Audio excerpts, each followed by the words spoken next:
Welcome back to my channel. I have really been struggling here lately trying to figure out how I need to organize my kids' clothes.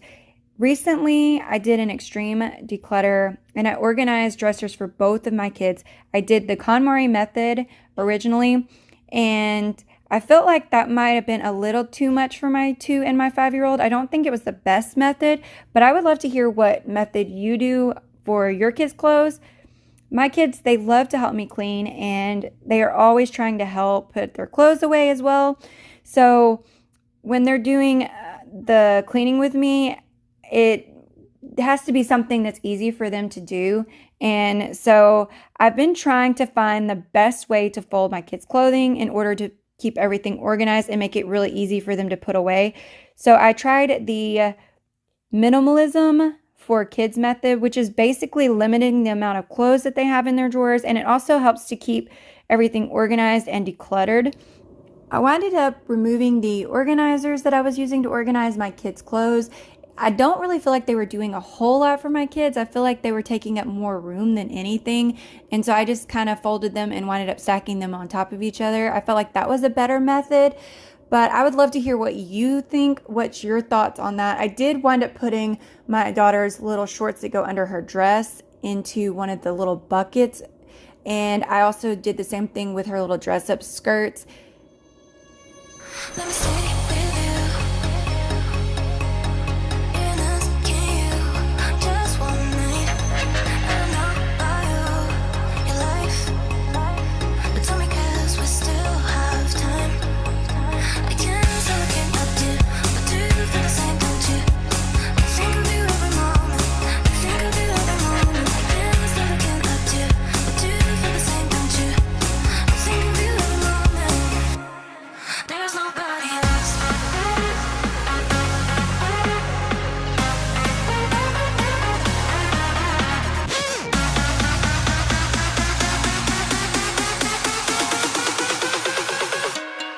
There's nobody else. While I was filming, my son decided to start playing peekaboo with me, and I just thought it was so cute I had to leave it in here. I wanted to say thank you to Meg and Tam this week for both of your support and your sweet, loving comments. You are both amazing. And guys, if you have not checked out their channel, I highly recommend both of them. I don't always discuss YouTube, and it's not something I will talk about all the time, but I did want to kind of share something that I have recently kind of had an epiphany about. And I told you that I reached out to Tam and Meg, and you know, based on their channel, if you have been following them or if you've even checked them out before. If you haven't, then you can definitely go over and do that. I highly recommend both of them, like I said. But when you look at their channels, they have a huge following. And so I've been looking into a lot of how to grow my channel and how to make real content that people love and want to watch.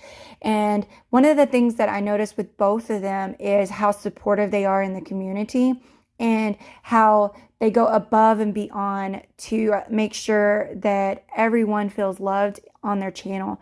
And they take time to actually watch videos. When they watch videos, they actually take the time to watch the entire thing. They don't watch 1 or 2 minutes and then write a really short comment that really doesn't have any meaning to it.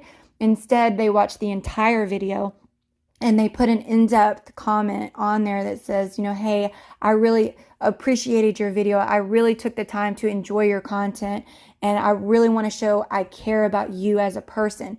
And in turn, that makes me want to watch their content. And I know a lot of other people feel the same way. And I know that when you show that you appreciate a person, then it's going to come back, because those other people that watch your channel, they are going to want to support you when you actually support them. And it's not being greedy. It's more about legitimately caring about your community and putting other people first. And I really feel like that's the best way to grow and that's what I want for my channel. I really want true supporters here and people that really want to enjoy my content and really want true support from me as well. I really believe in watching your entire video and taking time to actually comment and not just watching 1 minute of the video and writing a really short comment that really doesn't mean anything and wasting your time, because that doesn't help you. And if anything, I know that that makes you feel like you don't matter. And I don't want that for this community here. So anyway, I would love to know what your thoughts are on that. Do you feel like I am right on that point, or do you feel like that YouTube is not really based on that? It's more about somebody searching your content, watching your video, and that's the way you grow. I could be completely wrong, but that's just something that I feel like I have been noticing, especially with the big YouTubers. So I just kind of wanted to know your thoughts on that as well. Let me bring you up close so you can see what I'm doing. Hang on a second, guys. Okay, if you lay your clothes on top of each other, it's so easy just to throw the hangers in and then you can just put them in your closet.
I did an extreme declutter right before Christmas and winded up decluttering and organizing their clothes. And I didn't have a whole lot to do because of that, but I did wind up pulling a few little items out when I was decluttering and organizing their drawers today. I also winded up pulling these little drawer bins out, like I said before. So I wasn't quite sure what to do with them. Did you guys do some decluttering right before Christmas as well? Is that something you normally do with your kids? Because I know like at Christmas, your kids are probably like mine and get a ton of clothes and things like that from other people. So I wanted to make sure that they had room in their drawers and wanted to get rid of things they didn't wear and things that maybe were just old and outdated. So I did that, and then I winded up having these extra bins. So I'm trying to figure out what to do with these. So I would love some ideas. What are some different things that you use for your bins? My in-laws own an antique shop, and they winded up getting both of my kids dressers, and I'm not complaining. It was so thoughtful. I loved them. They're absolutely gorgeous, and I don't regret having them in my home. The drawers tend to stick on them just because they're so old, and I'm trying to figure out a way to kind of help with them not sticking, just because it's hard for my kids to open the drawers themselves. So if you are into antiques, or you own an antique dresser, or you know how to fix antique drawers without damaging them, I'd love to hear some ideas on how to fix that. So I have all of these buckets left. I'm not sure exactly what I'm going to do with them yet, but I got them for $1 at Walmart a while back, so I don't want to get rid of them, but I did wind up decluttering and organizing my son's clothes, and it looks fabulous. I wasn't crazy about the KonMari method for my little kids, just because they had a really hard time helping with like putting up clothes and things like that. So I think this will work better without these organizers. But if you have older kids, then this might be a great idea, putting some organizers or little bins in there. So I'm going to get these put away, and I will see you guys in the next video. Thanks so much for watching. Bye, guys.